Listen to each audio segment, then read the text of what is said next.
Está começando na Rádio NN. O programa mais saudável do rádio. Saúde em Foco. Saúde em Foco. Sua consulta no rádio. Saúde em Foco.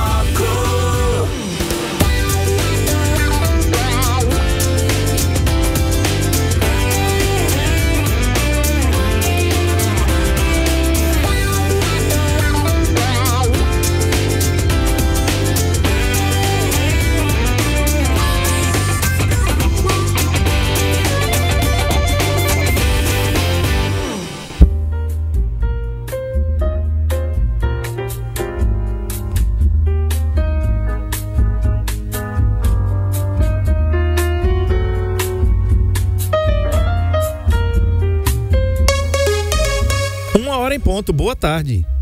Boa tarde. Boa tarde sim, dia 6/8, quarta-feira, anota aí, 6 de agosto de 2025, quarta-feira, né? Tempo e temperatura agora na nossa cidade, 26 graus, possibilidade de chuva em 25%, umidade relativa do ar 65% e ventos a 16 km por hora. Esse é o clima agora em Arapiraca. Muito bem-vindo para você, uma ótima quarta-feira, uma ótima tarde de quarta-feira para você. O dia já se encaminha para a sua metade aí do seu dia, mais um pouquinho da metade do seu dia. Que seja abençoado, que seja bacana para você, né? Para todo mundo que está ouvindo a gente aqui. Eu recebo o Dr. Vinícius Menezes, reumatologista, e a gente vai falar sobre um tema que nunca falamos aqui. Eu acho que ao longo desses 4 anos, doutor, que a gente já está junto aqui, como passa rápido, né? 4 anos. Arterite de células gigantes e arterite de Takayasu. Eu acho que aí o nome desse cara é Takayasu mesmo, que é o cara que de Takayasu. Isso. Tá. É porque meu japonês não é muito bom, não. Então vamos falar sobre esse problema, né? E a gente já sabe que toda palavra que termina em ite é inflamação. Então, se é arterite, a gente supõe, eu acho, que seja uma inflamação nas artérias. Mas quem vai falar sobre isso é o especialista. Doutor Vinícius, boa tarde, seja bem-vindo, amigo.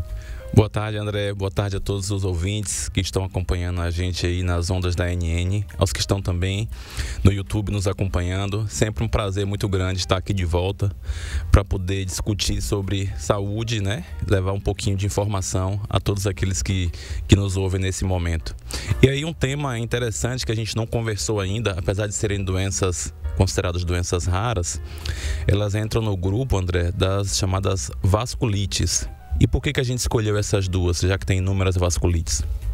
Porque segundo a classificação de Chapel-Hill de 2012, nós definimos as vasculites de grandes vasos, ou seja, que pega os vasos maiores como a aorta, essas duas, que é a arterite de células gigantes, antigamente conhecida como arterite temporal, e também a arterite de Takayasu.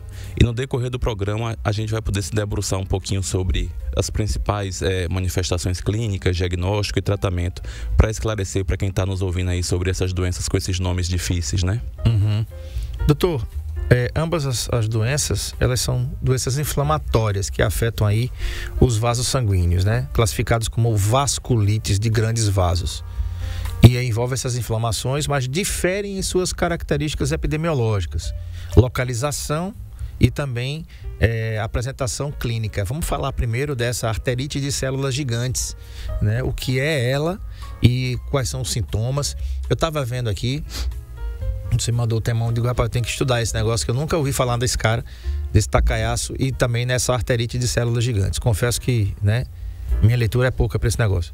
E aí eu percebi que um dos sintomas dessa vasculite, dessa arterite de células gigantes olha só, gente, que negócio: dor de cabeça, sensibilidade no couro cabeludo, dor na mandíbula ao mastigar, claudicação da mandíbula, visão turva ou dupla e também, em casos graves, cegueira irreversível. Gente, é muito grave, mas é uma coisa que pode ser prevenível. A gente não está aqui para tocar o terror para ninguém, mas, doutor, a gente começa pelo começo. O que é essa doença, arterite de células gigantes e arterite de Takayasu?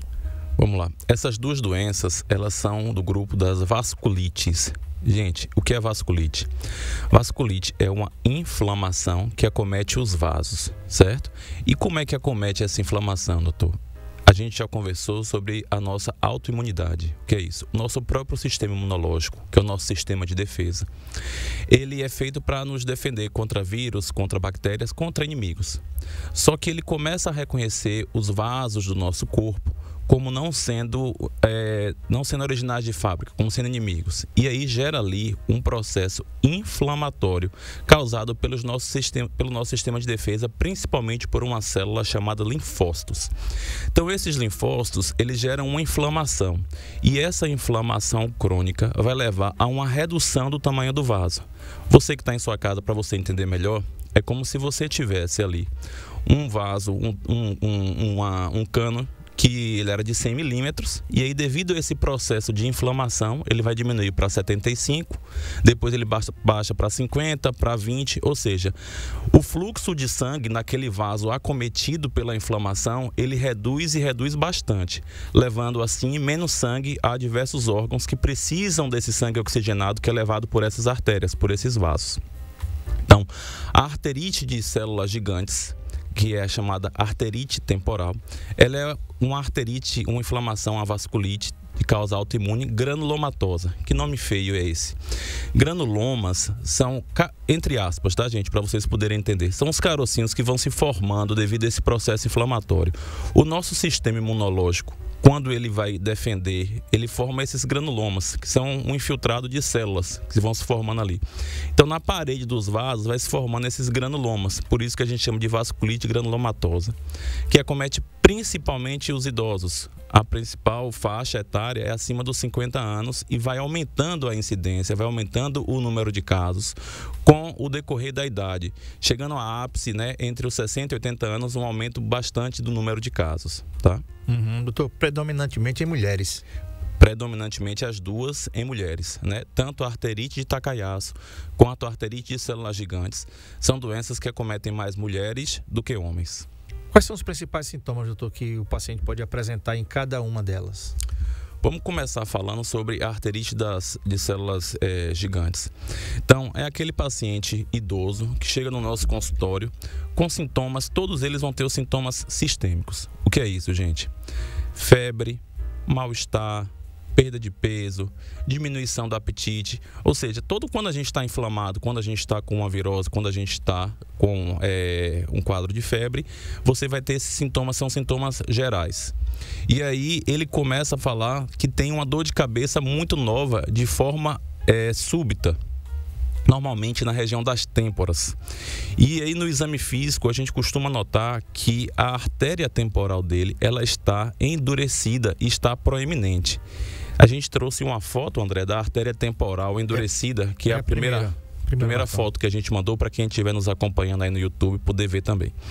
Então, é um paciente que chega com uma dor de cabeça muito intensa na região das têmporas, que a gente observa no exame físico, essa artéria temporal aí espessada, enrijecida. Além disso, ele refere o que a gente chama de claudicação de mandíbula. Quando ele está mastigando, ele começa a ter dor na mandíbula com necessidade de interrupção da ingesta do seu alimento, né? Ou seja, para ele poder almoçar, que ele almoçava em 15, 20 minutos, ele leva às vezes 40, 50 minutos para conseguir terminar o seu almoço por conta da dor. E aí, em quadros mais graves, André, você pode ter também acometimento do que a gente chama de uma neuropatia óptica isquêmica aguda, né? Por quê? Porque o vaso que leva o sangue para o nervo óptico, ele está inflamado. Lembra que eu te falei? Então, ao levar menos sangue para o nervo óptico, você deixa esse nervo óptico isquemiado. E o termo de isquemia é morte, né? Você tem ali a morte. Essa não é o... É o primeiro que tem uma mulher. É o primeiro que tem uma mulher. Duas. Isso. Com duas taxas nos olhos. Exato. E aí, nessa isquemia óptica, o paciente ele pode ter uma amaurose que pode ser inicialmente fugaz, mas que, se não tratada de maneira efetiva, pode evoluir com uma cegueira definitiva, André. Essa imagem que você está mostrando aí, Marcão, que essa imagem dessa senhora, é uma senhora, né, doutor? Isso, essa ainda não. Essa, perfeito. Pronto, essa imagem aí. Olha ali a artéria temporal dela, como está saltitando. Exatamente. Normalmente ela é unilateral, André, e durante a palpação ela é muito endurecida. Por quê? Porque, como eu te falei, é uma inflamação nos vasos com proliferação, com formação desses granulomas e proliferação de células inflamatórias. E aí você tem o enrijecimento da parede da artéria. É como você pega uma mangueira molinha e aí com o uso daquela, com o decorrer do tempo, deixa ela no sol, ela não fica endurecida, enrijecida. Mesma coisa que acontece ali com os nossos vasos. Ele era para ser, né, a artéria temporal era para ser depressível e ali, devido a esse processo inflamatório, ele passa a ser enrijecido, endurecido. Quero mandar um abraço aqui para a Suelen Nunes, a Yara Oliveira, que está aqui também, a Marilza Israel, a Neide, que disse que você é um médico maravilhoso, educado e super gentil. Que Deus lhe abençoe. E ela disse também que a mãe dela já passou por você e gostou muito da sua pessoa. Além disso, é maravilhoso e saber que daqui a 20 dias vai dar certo aquele negócio lá que ela falou. Isabelle também Ferreira está aqui dizendo boa tarde a todo mundo que está assistindo a gente aqui pelo nosso canal no NN Play. Doutor, outra pergunta, existe um grupo etário ou um perfil de paciente mais propenso? Você já falou sobre isso, mulheres maiores de 50 anos ou mais idade, para arterite de células gigantes. Essa é a grande diferenciação, porque são duas vasculites, André, que pega predominantemente a aorta, que é o nosso principal vaso, né? Mas a arterite de células gigantes, ela acomete mais os pacientes acima dos 50 anos. Inclusive, isso a gente serve até para critério diagnóstico. Você não pode pensar numa arterite de células gigantes numa paciente de 30 anos. Já a arterite de Takayasuo, ela acomete mais os pacientes jovens, com mulheres menor do que 40 anos, com pico ali entre os 20 e os 30 anos, tá? A arterite de Takayasuo e a arterite de células gigantes, como a gente falou, as duas acometem a aorta. A arterite de Takayasuo também era antigamente conhecida como uma doença sem pulso, né? Porque você tem um processo ali, na arterite de Takayasuo também gera uma inflamação nos vasos da aorta, diminuindo ali a passagem de sangue. Só que na arterite de Takayasuo, André, você também tem, pelas células inflamatórias, a liberação de umas enzimas chamadas metaloproteinases, que pode pegar e deformar os vasos, ou seja, além de estenose, na arterite de Takayasuo, uma manifestação clínica muito comum é que o paciente apresente aneurismas, ou seja, um paciente que tem estenose e aneurismas nos vasos da aorta. Numa paciente jovem, a gente tem que estar sempre pensando na possibilidade dessa arterite de Takayasuo. E por que diminui o pulso? Porque na saída da aorta você tem as artérias subclávias, que vão mandar vasos para os seus braços, certo? Então, no que você diminui a passagem do sangue, você diminui também o pulso em um dos braços do paciente. Como a gente pode ver numa figura que a gente tem aí, aquela outra Marcão, que você tinha colocado, por gentileza, que ali você observa uma estenose importante na artéria subclávia esquerda, no exame de angiorressonância que foi feito desse paciente. Então, no que você diminui ali a passagem do sangue, você diminui o pulso, né, na arterite de Takayasuo. Doutor, como é feito o diagnóstico dessas doenças? E se também há exames específicos que ajudem a confirmá-las? Pronto, olha, então a gente vê, olha que lindo essa imagem. Quem tá no YouTube aí pode acompanhar. Então você vê uma angiorressonância, a aorta do paciente, o tronco bracocefálico, ali do lado direito vai sair a subclávia direita, as carótidas, e ali vai sair a subclávia esquerda. Na setinha você vê que tem uma diminuição, só é você olhar para o outro lado. Olha como passa bem bonitinho o sangue para a subclávia direita, e para a subclávia esquerda você vê que tem uma diminuição significativa de sangue. Sangue arterial é o que pulsa, certo? Então, se você tem uma diminuição na passagem desse sangue arterial, você vai ter diminuição de pulso, e normalmente esse paciente ele também vai apresentar diferença de pressão, André, entre os braços, porque você vai ter normalmente, a gente pode ter uma variação na pressão sistólica até 20 milímetros de um braço para outro, e na diastólica até 10. Então, nesses pacientes que têm arterite de Takayasuo, você tem uma diferença de pressão sistólica entre os braços, entre os membros, maior do que 20 milímetros de mercúrio, tá? Então, todo paciente jovem que chega com doutorado, que a gente sempre orienta que meça a pressão nos dois braços, para a gente ver se tem diferença de pulso, porque pode ser, inclusive, uma arterite de Takayasuo, uma vasculite. Então, voltando à sua pergunta, nós temos critérios diagnósticos na reumatologia, tanto para arterite de células gigantes, quanto para arterite de Takayasuo. Esses critérios diagnósticos, eles são diagnósticos normalmente clínicos, que você lança a mão também de alguns exames laboratoriais, principalmente as chamadas provas de inflamação. Tanto na arterite de células gigantes quanto na arterite de Takayasu, você tem um aumento nas provas inflamatórias, que nós já falamos aqui por diversas vezes. São 2 exames que nós chamamos de velocidade de hemossedimentação, popularmente conhecido como VHS, e a proteína C reativa, que a gente chama de PCR. Então, esses 2 exames, que são exames que medem a inflamação no seu corpo, eles vão estar aumentados. Inclusive, servem até para a gente poder acompanhar a resposta clínica do nosso paciente ao tratamento efetuado. Quando o paciente ele responde, o VHS e o PCR, eles costumam baixar, porque você melhora o processo inflamatório. Pode acontecer dos pacientes apresentarem uma anemia chamada anemia de doença crônica, que é uma anemia normocítica, normocrômica. Você tem um aumento das plaquetas e sim, nós lançamos mão de exames de imagem que possam determinar essa vasculite, essa estenose. No caso da arterite de células gigantes, você tem um ultrassom daquela artéria temporal ou uma ressonância das artérias extracranianas que mostrem uma alteração, um espessamento, uma inflamação ali na artéria temporal. Na arterite de células, na arterite de Takayasu, nós vamos fazer uma angiorressonância do arco aórtico, como naquela imagem que a gente viu, que aí a gente consegue observar tanto as estenoses, que é quando você tem um fechamento dos vasos, quanto também as possibilidades de aneurismas, tá? Um abraço aqui para Miriam Cabral também, que está aqui com a gente. Doutor, quais são os riscos ou complicações se essas doenças não forem diagnosticadas a tempo precoce, a um tempo que seja importante para tratá-las? Perfeito. Vamos lá, vamos começar pela arterite de células gigantes, arterite temporal. Então, o principal e a mais temida complicação, como a gente falou, é a isquemia, né, do nervo óptico.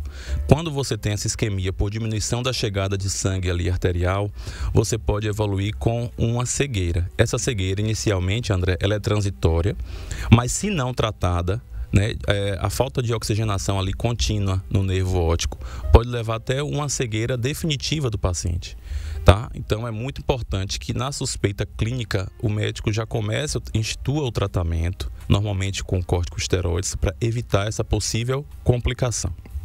A arterite de Takayasu, você pode ter uma hipertensão que a gente chama de uma hipertensão renovascular.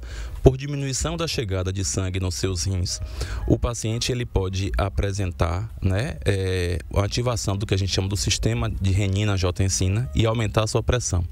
Além disso, a arterite de Takayasu, André, também pode acometer as artérias coronárias. Quais são essas artérias coronárias, gente? São as artérias mais importantes do nosso coração, gerando ali uma estenose nas coronárias e é uma das causas, André, de infarto agudo no paciente jovem, que é a arterite de Takayasu. E outra complicação é que esses aneurismas que também podem se formar, eles podem romper se não tratados, né? Então, são doenças extremamente graves, se não tratadas de forma adequada, podem levar a essas complicações nos nossos pacientes. Muito bem, vou fazer o seguinte, eu vou para o intervalo, né? Você que está acompanhando a gente aqui pelo YouTube, fica aí, tá? No NN Play. Nós vamos para o intervalo tomar uma água aqui com o Dr. Vinícius e na volta a gente continua falando sobre esses problemas, arterite de células gigantes e arterite de Takayasu, tá? Você não pode perder, é imperdível, um assunto inédito e um assunto que interessa para mim e para você, para todo mundo, né? Se você tiver algum desses sintomas, você tem que procurar rapidamente o reumatologista para que ele possa tratar e livrar você desse problema, tá? Intervalo, a gente volta já. Saúde em Foco, na Rádio NN.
1h27, anota aí.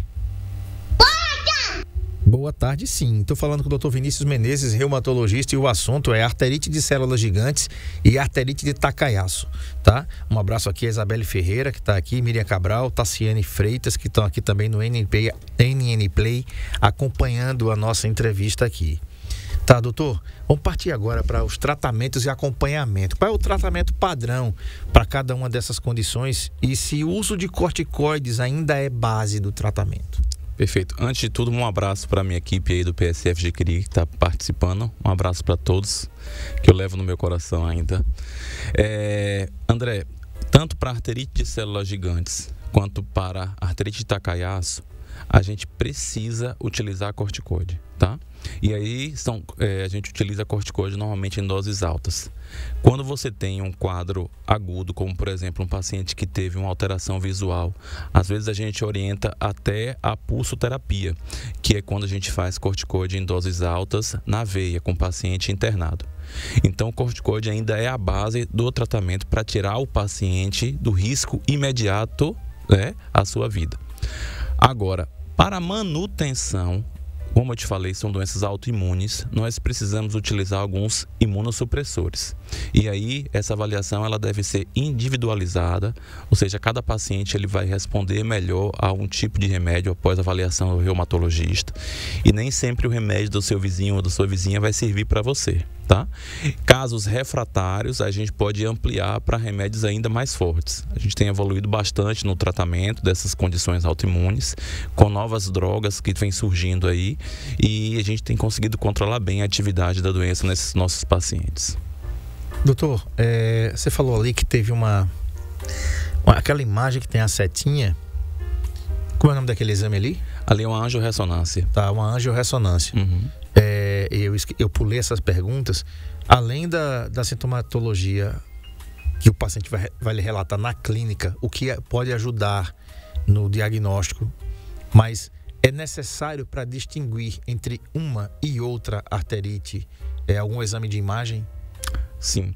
Como eu te falei, André, a gente já começa a distinguir pela epidemiologia, né? Pela idade.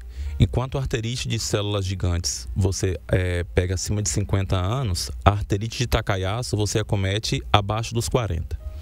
Na arterite temporal, arterite de células gigantes, a principal alteração ali, você vai ter alterações nas artérias extracranianas, né, na artéria temporal.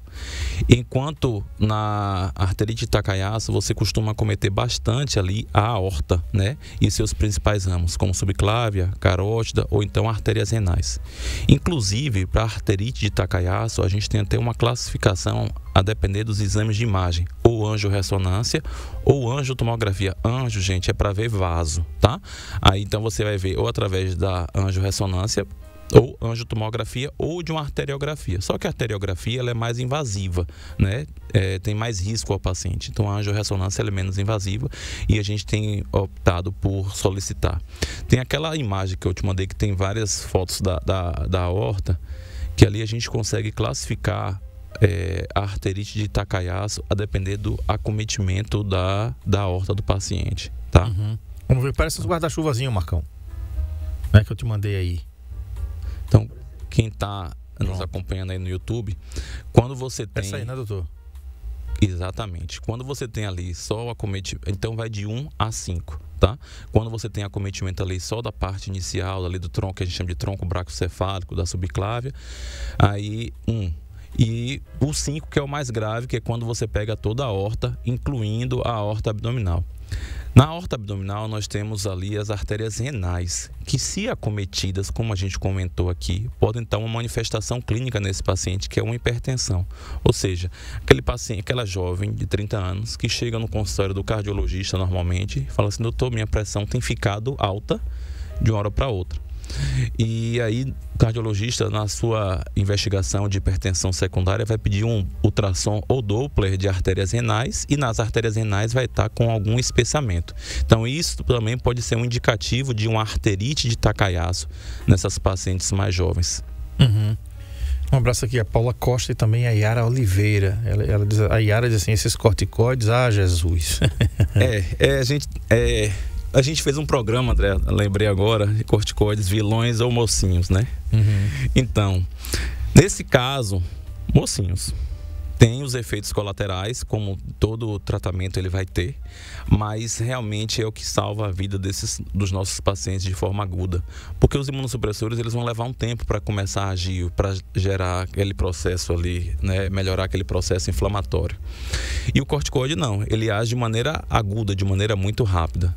Claro que tem que ser prescrito por um colega, por um médico, preferencialmente um reumatologista nessas condições, tá, gente? Doutor, como é que é feito o acompanhamento do paciente ao longo do tempo e se a doença pode voltar mesmo após a remissão? Pronto. São doenças, André, crônicas, inflamatórias e crônicas. Toda doença inflamatória nós utilizamos, além para o diagnóstico, né, o VHS e o PCR, também para acompanhamento. Nos pacientes que estão respondendo bem ao tratamento, você observa que ele diminui o VHS, diminui o PCR, há uma melhora da anemia. E o acompanhamento, a gente tem que estar sempre vendo os sintomas do paciente, se surge algum sintoma novo, para ver se há necessidade ou não de algum outro exame de imagem, alguma angiorressonância nova, que demonstre algum sinal novo de estenose ou de aneurisma.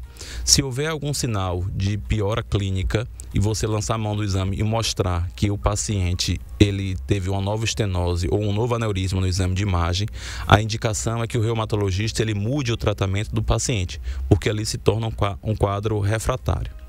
E sim, nós objetivamos no nosso tratamento atingir o que a gente chama de remissão.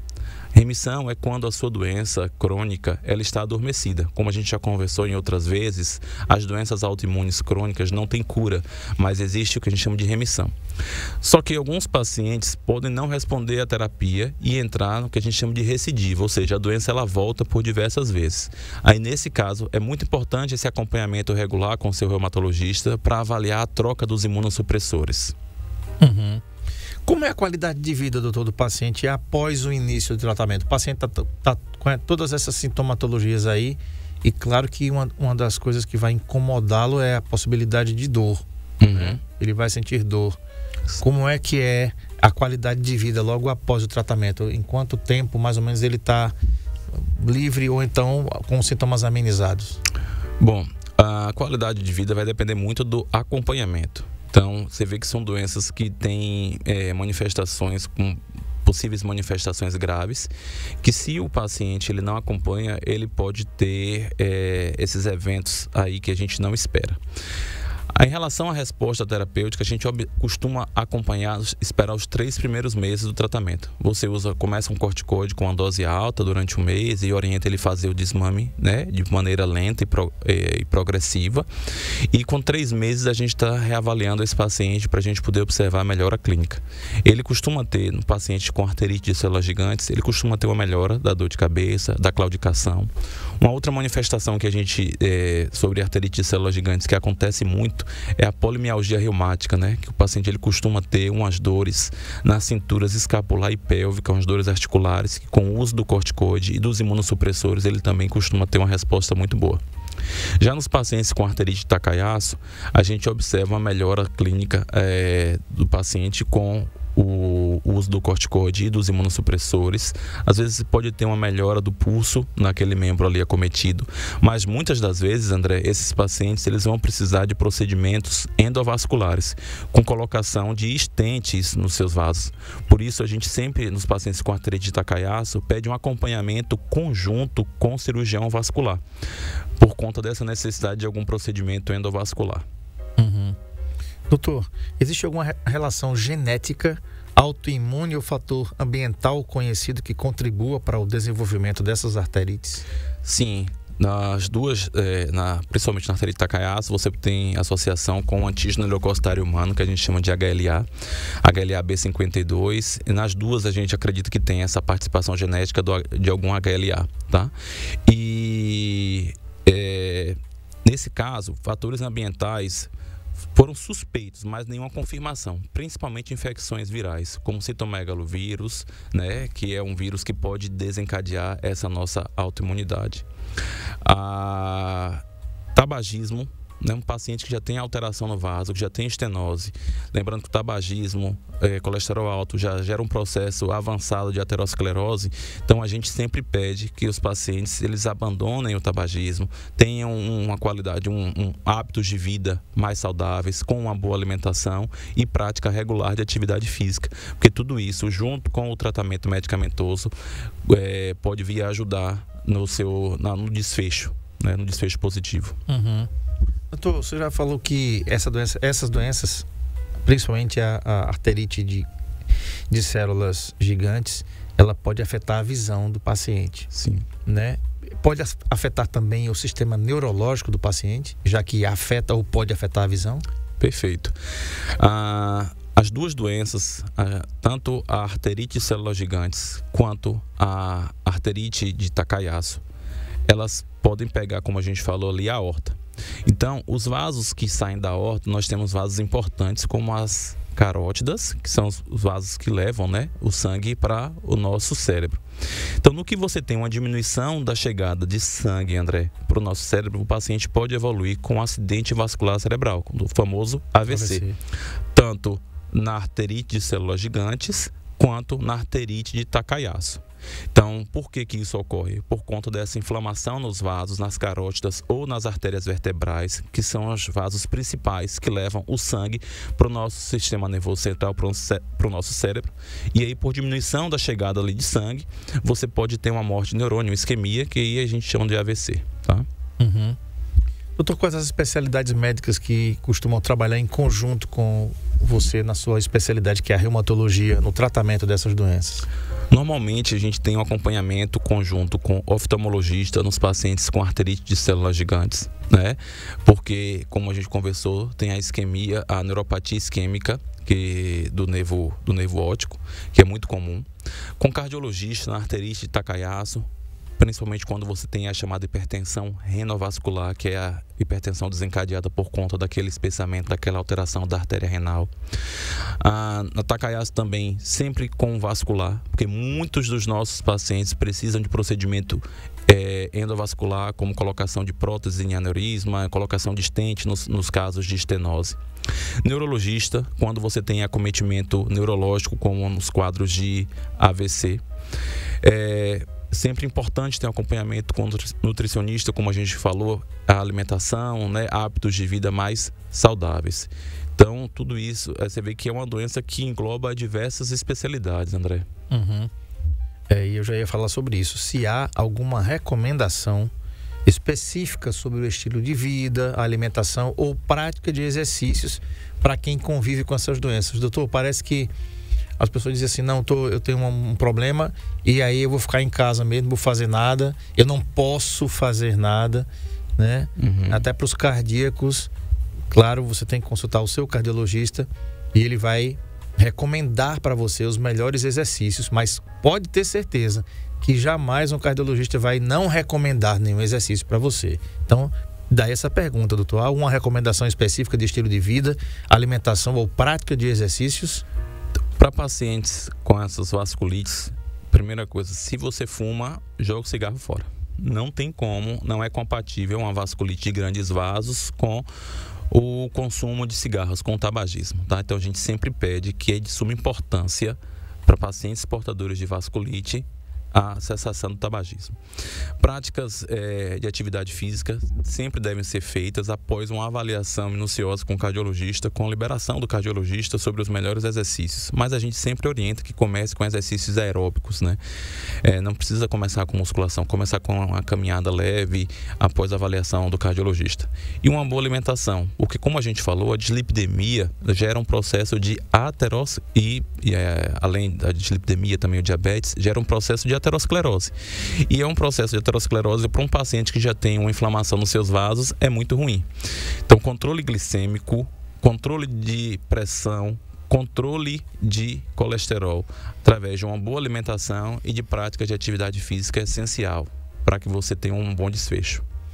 E, doutor, quais sinais devem levar um paciente a procurar um reumatologista com a maior urgência num desses dois casos, ou nos dois? Nos dois casos, André, todo paciente que vem com um quadro arrastado de febre, perda de peso, mal-estar, que a gente chama de sintomas sistêmicos, num paciente idoso que tem um surgimento de uma cefaleia e que note que há um enrijecimento da sua artéria temporal, uma dificuldade na mastigação, deve-se procurar imediatamente um reumatologista.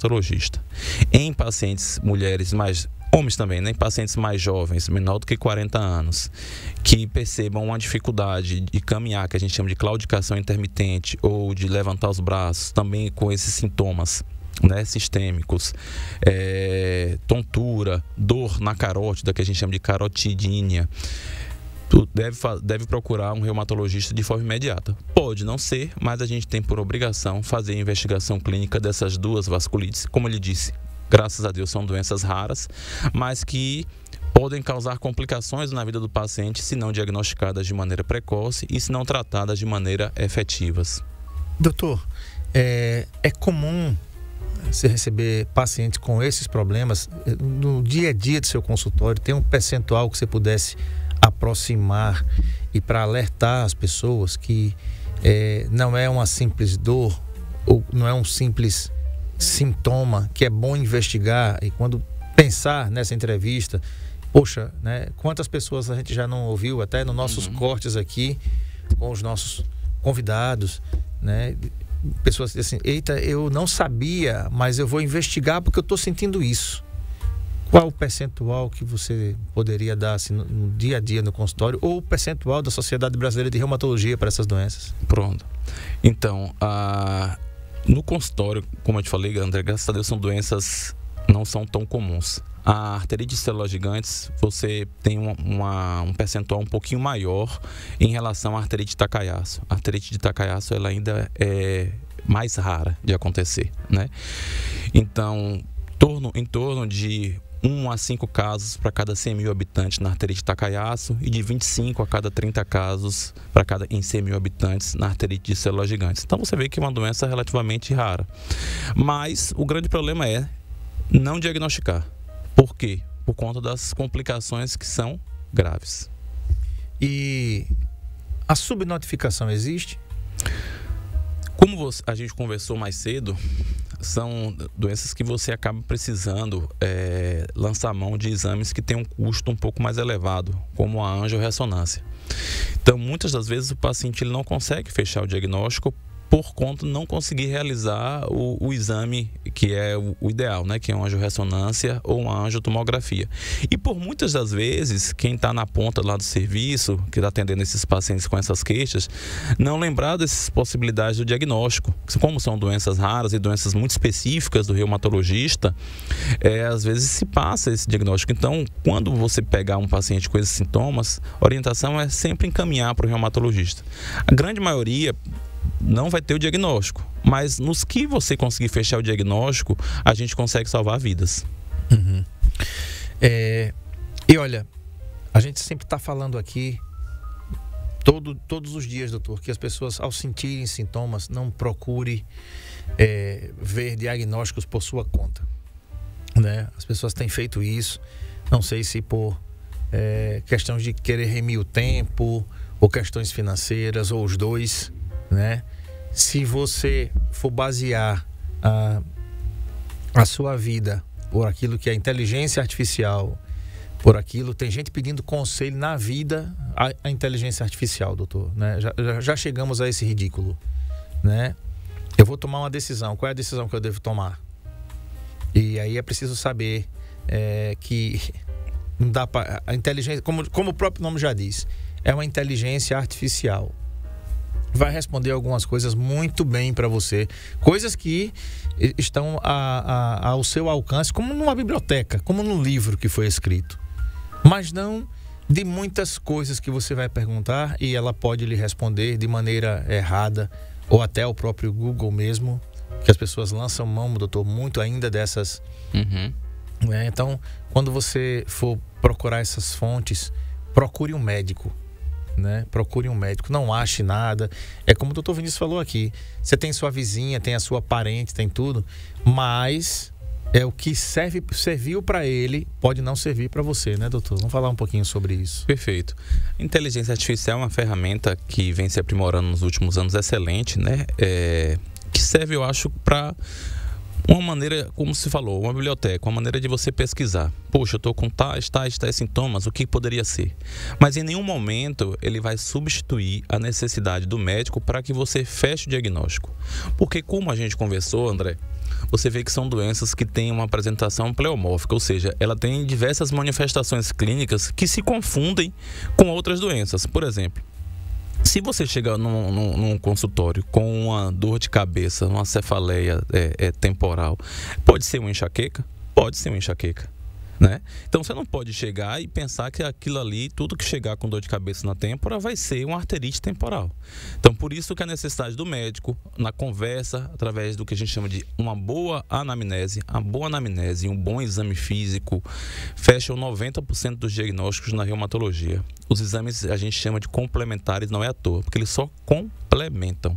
Então, uma anamnese, exame físico, a inteligência artificial ainda não consegue substituir, gente, tá? Caso você tenha algum desses sintomas, lembre que existem os diagnósticos diferenciais, que só o médico ele vai conseguir ali poder excluir outras possibilidades e fechar o seu diagnóstico. Portanto, a indicação teve algum desses sintomas, né, que a gente conversou aqui durante a entrevista, procurar um reumatologista. Perfeito. E você pode encontrar o Dr. Vinícius Menezes, reumatologista, aqui nas redes sociais, no Instagram, @drviniciusmenezes com Z, tá? O Menezes, Dr. Vinícius Menezes, vai aparecer aí na sua tela, e também você vai encontrá-lo aqui no seu consultório. Você pode marcar através do WhatsApp 99933 6942 99933 6942. Doutor Vinícius, na segunda-feira está no... Segundas e quintas de manhã no sindicato, tá? Às terças-feiras de manhã, quintas à tarde, sexta o dia todo no consultório. E tem algumas quartas-feiras também que eu passo o dia todo no consultório. Perfeito. Como então, hoje. Pois é. Maiores informações aí, 99933 6942, o WhatsApp. Tá certo? Você pode segui-lo aí. Doutor Vinícius, mais uma vez, muito obrigado por ter vindo aqui. Foi muito bacana mais essa aula aqui sobre esse tema super importante, arterite de células gigantes e arterite de Takayasu. Foi muito bom tê-lo aqui. Um abraço aqui ao Ronaldo, técnico do relógio. Dona Hilda, muito obrigado pela sua audiência, também pelo card sempre enviado aqui para nós. E até a próxima, meu amigo. Obrigado, André, mais uma vez. Dona Neide, senti falta da sua vinheta hoje, hein? Um forte abraço para todo mundo aí que está nos ouvindo. Muito obrigado mais uma vez. Obrigado, Marcão, pela gentileza aqui com a gente. E estamos aqui esperando o próximo convite. Perfeito. E ele virá em breve, viu, gente, tá? Olha, gente, amanhã, por motivo de força maior, não tem Saúde em Foco. A gente volta na sexta-feira, tá? Na sexta-feira eu vou entrevistar a Luciana Pereira, ela é coordenadora da Escola Alternativa, e vamos falar algo relacionado aí à importância da leitura, tá bom? O tema aí não foi definido, estamos para definir. Logo mais a gente publica no Instagram, @Saúde em Foco com André Peps. Vai lá, Saúde em Foco com André Peps, tudo junto no Instagram. Tem no TikTok também, você vai ver o resumo das entrevistas, os cortes, também aqui no NN Play, nosso canal também no YouTube, @Saúde em Foco com André Peps. Tá tudo juntinho lá, tá tudo certinho, tá bom? A gente espera você amanhã, na sexta-feira, às 13 horas, tá bom? Boa tarde e até na sexta, se Deus quiser. Tchau, tchau. Quem mandou mesmo?